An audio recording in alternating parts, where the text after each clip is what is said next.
School of magic season 2। Title जल्लाद। वह आदमी शैतान नगरी का जल्लाद है। वह अत्यंत शक्तिशाली है और उनमें से अधिकांश अहंकारी और अराजक है। ऐसी कोई हत्या या हत्या नहीं है जो वे नहीं करेंगे। ये लोग बहुत डरावने हैं, ओलिना ने आदर्श को बताया। आदर्श ने पहली बार जल्लादों के बारे में सुना था जिन ब्लू डिकन से बहुत पहले टकराया था। वे कहीं भी उस आदमी जितने मजबूत नहीं थे। उनमें से अधिकांश केवल अंधेरे में छुपे रहे और असहाय लोगों के विरुद्ध महान योजनाएं रचते रहे। पर्पल विंड मैजिशियन ने कहा, अगर उन्होंने आपके लिए एक जल्लाद भेजा है तो वे वास्तव में आपको बाहर निकालने के लिए उत्सुक होंगे। किसी भी तरह से अभी आपके लिए स्क्रेड हॉल ऑफ लिबर्टी में रहना सबसे अच्छा है। जल्लाद अप्रत्याशित है और खुद को छिपाने में अच्छे हैं। एक बार शैतान नगरी का एक जल्लाद नेशनल मैजिक एसोसिएशन में किसी की हत्या करने में कामयाब रहा और बिना किसी नुकसान के भाग गया। यदि आप इतनी कम उम्र में मरना नहीं चाहते हैं तो आपको मामले की जांच करने के बाद ही वहां से जाना चाहिए, ओलिना ने आदर्श से गंभीरता से कहा।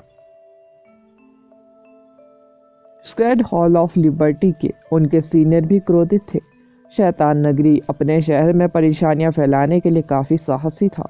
उन्होंने तुरंत शहर में जल्लाद की खोज के लिए बहुत से पवित्र हॉल के जादूगर को भेजा।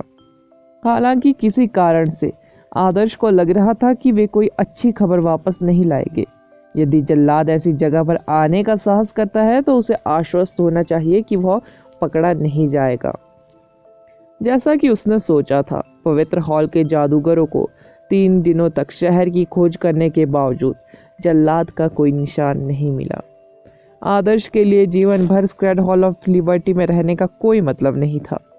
यह जानते हुए कि एक लड़की गंभीर रूप से घायल हो गई थी और उसकी वजह से हॉस्पिटल में भर्ती हुई थी, उसने तुरंत अपना फोन उठाया और कार्ड पर नंबर डायल किया। हेलो, क्या आप है जादूगर? उसने तुरंत दूसरी ओर से लड़की की मधुर आवाज सुनी। तुम्हें कैसे पता चला कि यह मैं ही था? आदर्श ने उत्सुकता से कहा। मैं इस शहर में अकेले आई हूँ, इसलिए एकमात्र व्यक्ति जो मुझे बुला सकता है वो आप ही है। उसकी आवाज़ हल्की और प्रसन्न थी। लड़की ने कहा, ऐसा नहीं लग रहा था कि वह कमज़ोर और कमज़ोर है। वो अच्छी तरह से ठीक हो गई होगी और उसकी आत्मा प्रसन्न होगी। आदर्श ने माफ़ी मांगते हुए कहा, आपको इस झंझट में घसीटने के लिए मुझे खेद है। यह आपकी गलती कैसे है?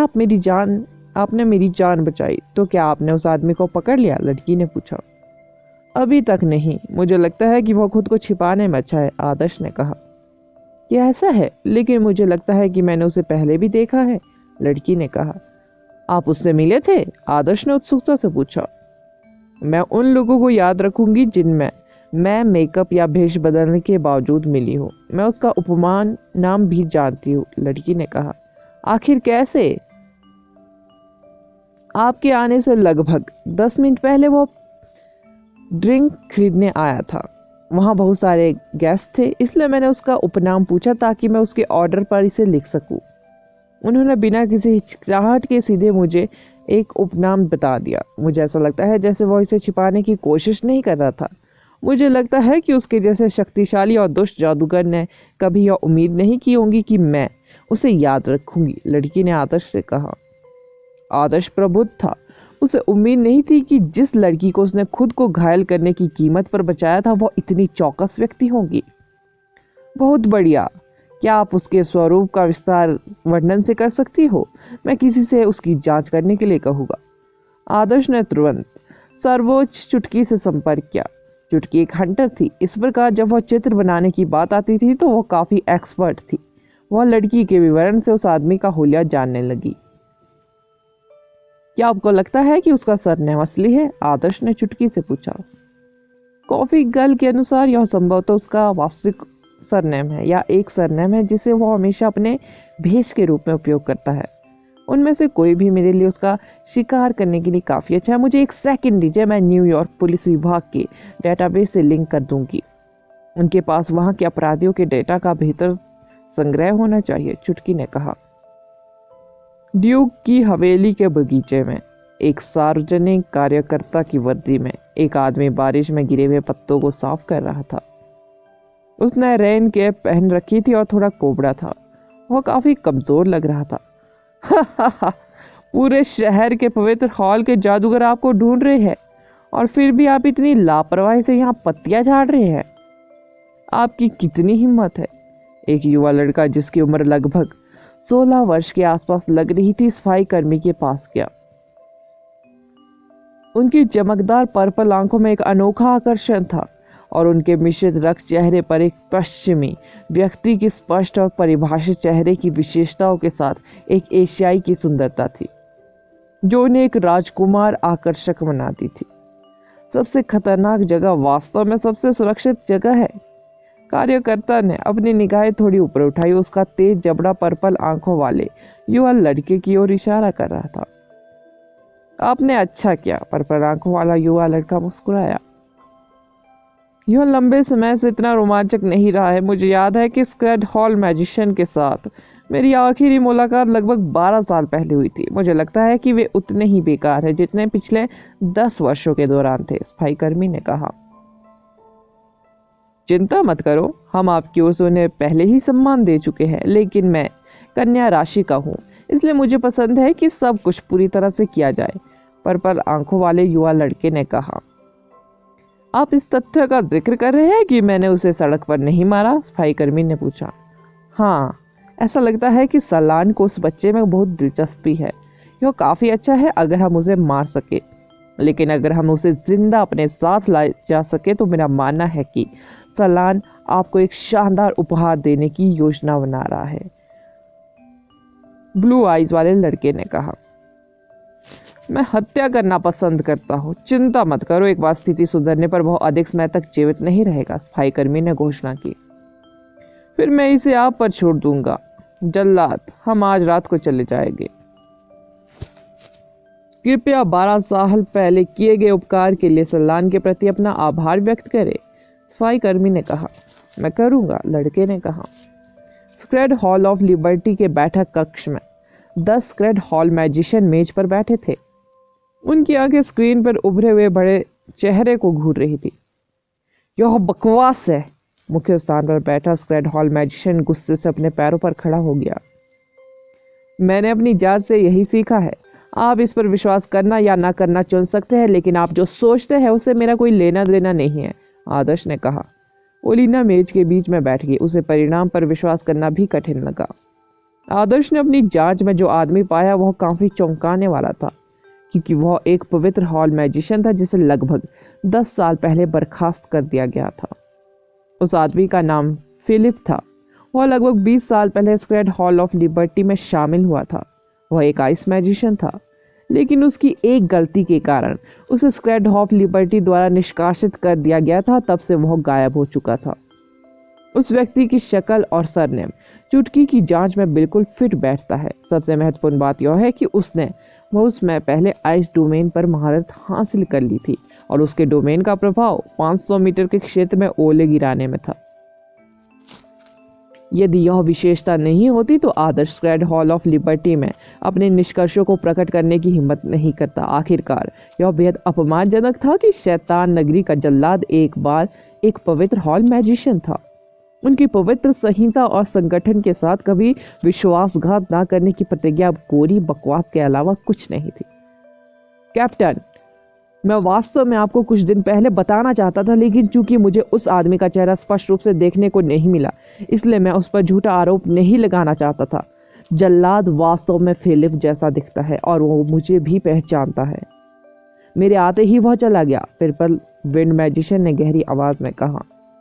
मेज पर 4 वृद्ध स्क्रेड हॉल मैजिशियन थे जो 12 वर्षों से अधिक समय से संगठन में थे। जब फिलिप का नाम लिया गया तो उनके चेहरे काले पड़ गए, मानो वे जीवन भर उसे दोबारा याद नहीं रखना चाहते हो। अगर यह वास्तव में वो है तो हम संभवतः उसे भागने नहीं दे सकते। उसकी शैतान नगरी में शामिल होने की हिम्मत कैसे हुई? वह पवित्र हॉल ऑफ लिबर्टी का अपमान है, कैप्टन लूथर नाम का एक व्यक्ति गुस्से से चिल्लाया। सवाल यह है कि हम उसे ढूंढे कैसे?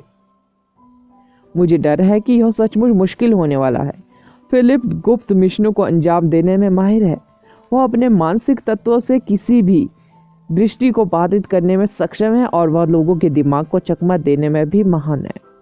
पर्पल विंड मैजिशियन ने कहा, खुद को छिपाने की उनकी क्षमता बेजोड़ है।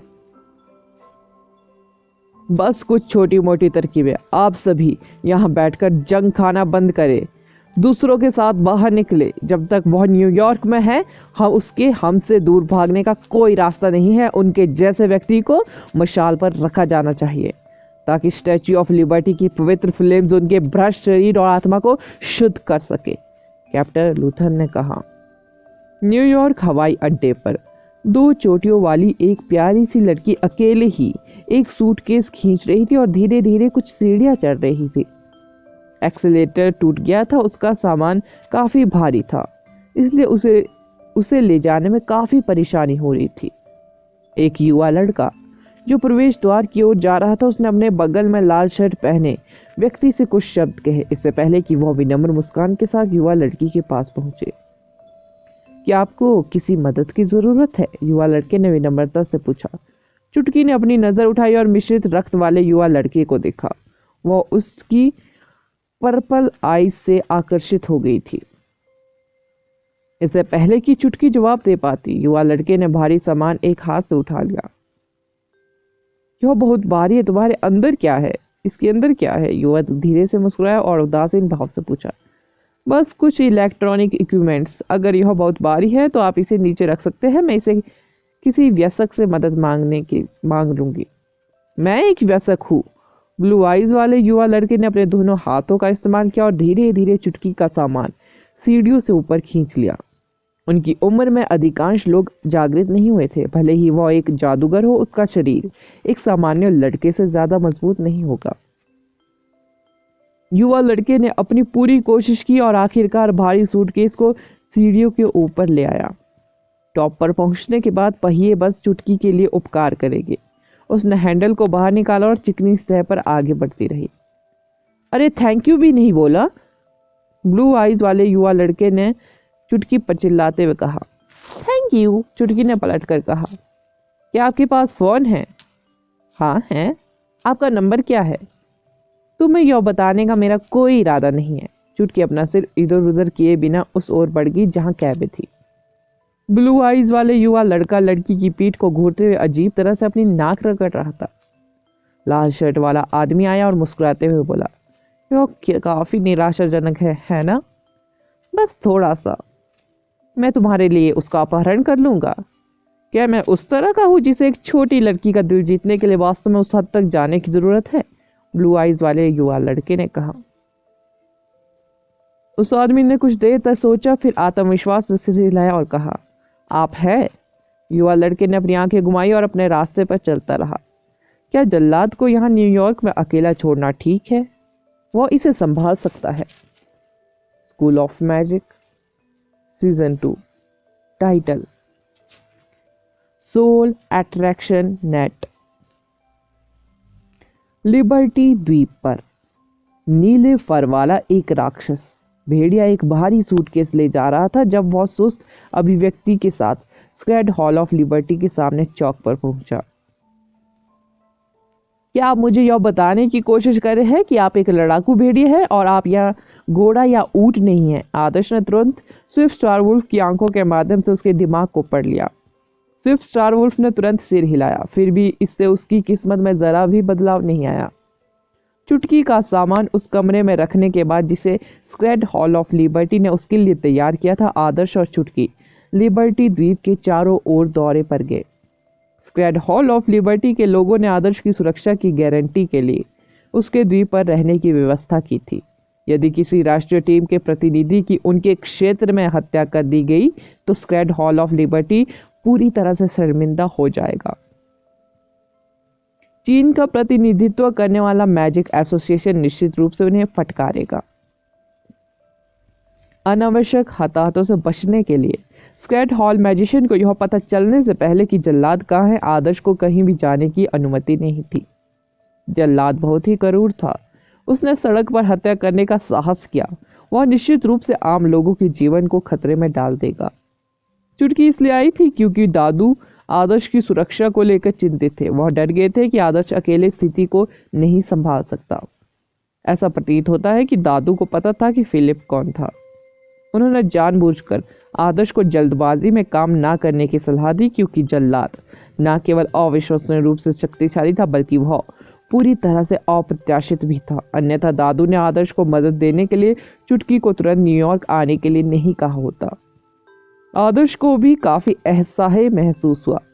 यह पहली बार था जब उसे किसी मैजिक एसोसिएशन तक सीमित रखा गया था, क्योंकि उसका जीवन खतरे में था और दादू ने उसे जो सख्त सलाह दी थी उसे देखते हुए यह स्पष्ट था कि इस बार उसका दुश्मन कितना परेशान करने वाला था।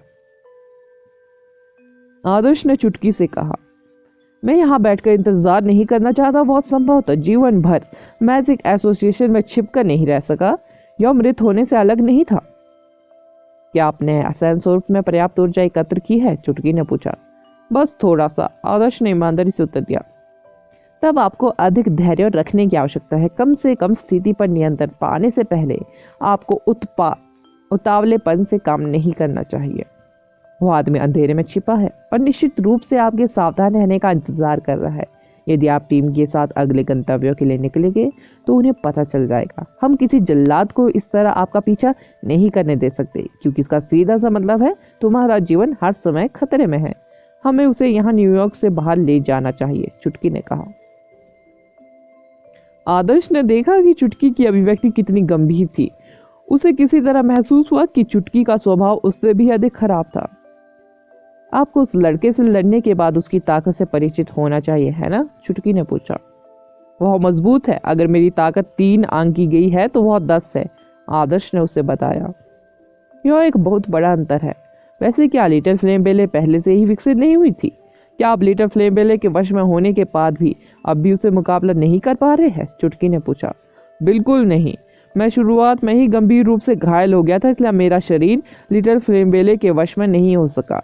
ऐसा कहा जा रहा है। मुझे नहीं लगता कि इससे कोई खास फर्क पड़ने वाला है, आदर्श ने कहा। ऐसा क्यों? चुटकी ने कहा।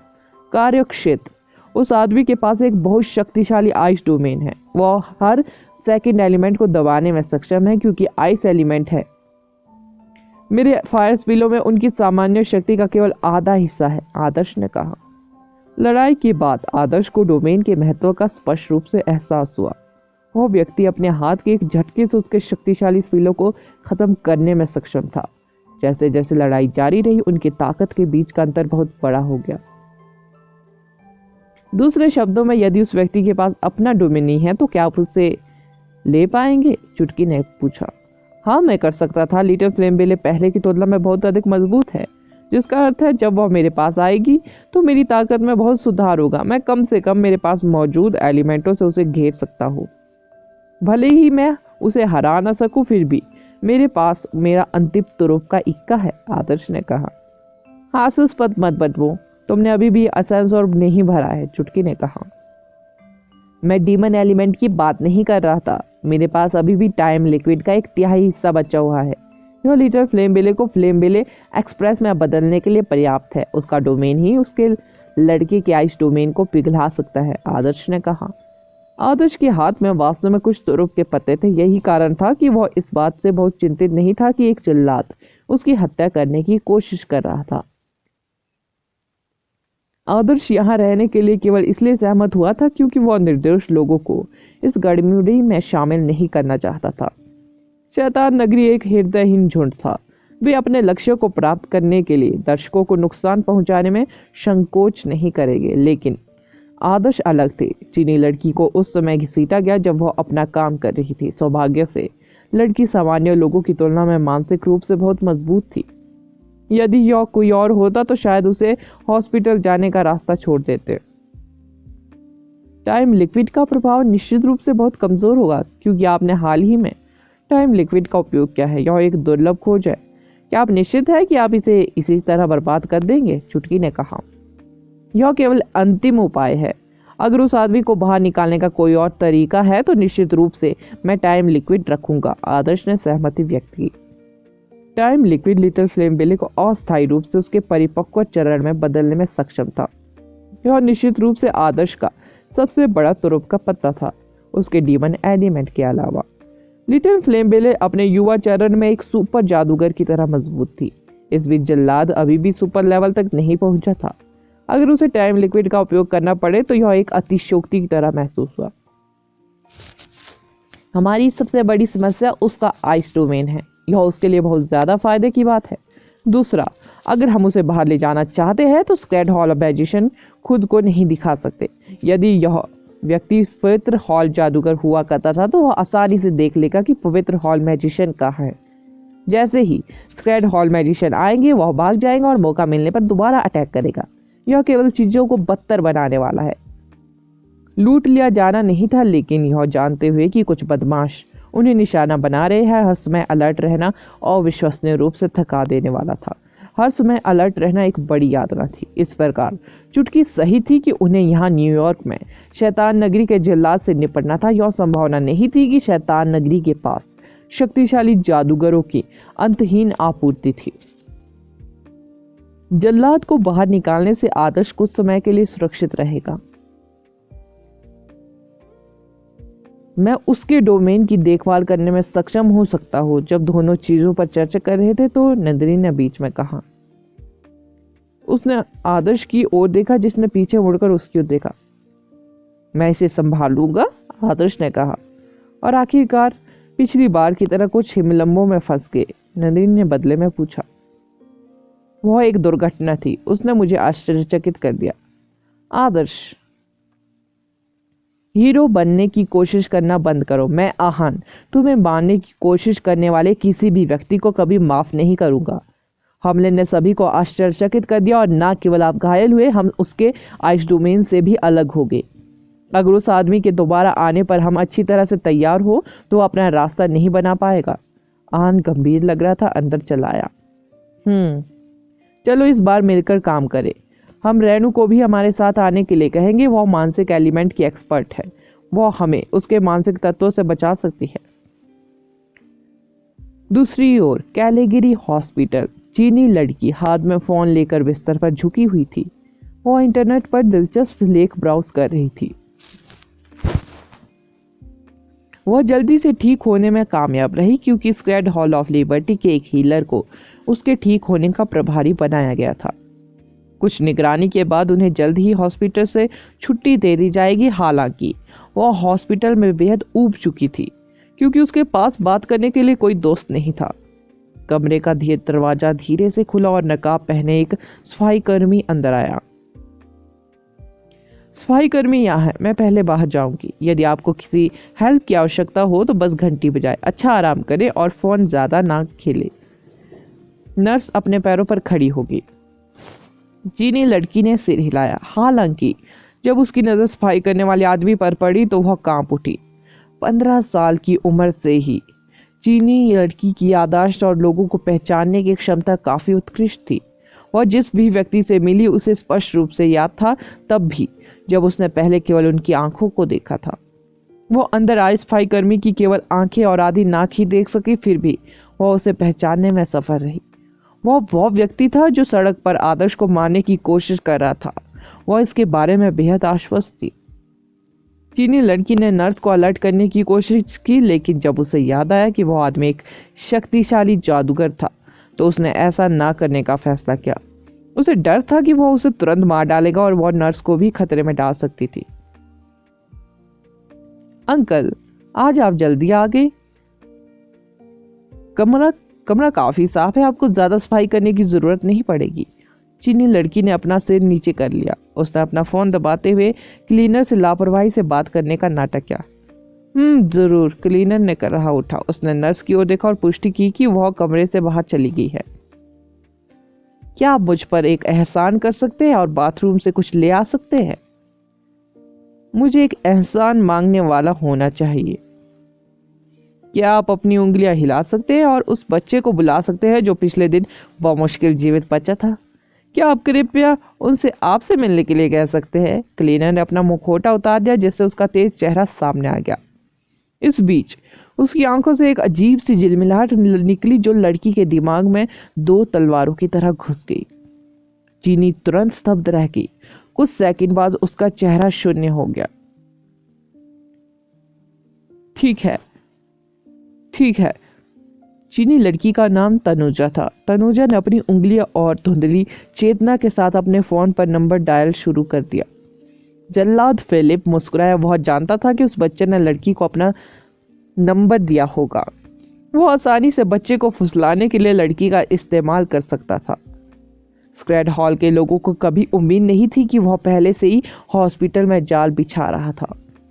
भले ही वह बच्चे का करीब से पीछा कर रहा हो, अगर वह काफी तेज होता तो बच्चे के बचने की कोई संभावना नहीं होती। फिलिप को सामान्य और पवित्र हॉल जादूगरों के बारे में कभी चिंता नहीं थी। नमस्ते, क्या आप वहाँ हैं आदर्श? यह मैं हूँ, क्या हो रहा है? आदर्श ने जवाब दिया। मेरे घाव मुझे पीड़ा दे रहे हैं और मुझे अपने कमरे में अकेले रहने से डर लगता है। क्या आप मुझसे मिलने आ सकते हैं? तनुजा ने कहा। ओ ठीक है, निश्चित रूप से। मुझे अभी कुछ चीज़ों का ध्यान रखना है, बस मुझे 1 सेकंड का समय दीजिए। हॉस्पिटल पहुंचने के बाद मैं आपको फिर से कॉल करूंगा, ठीक है? ठीक है, मैं इंतज़ार कर सकती हूँ, तनुजा ने कहा।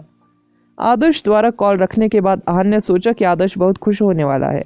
फिर भी उसने देखा कि आदर्श की अभिव्यक्ति तुरंत धुंधली हो गई। अगला एपिसोड जानने के लिए बने रहे मेरे इस चैनल के साथ। Thank you.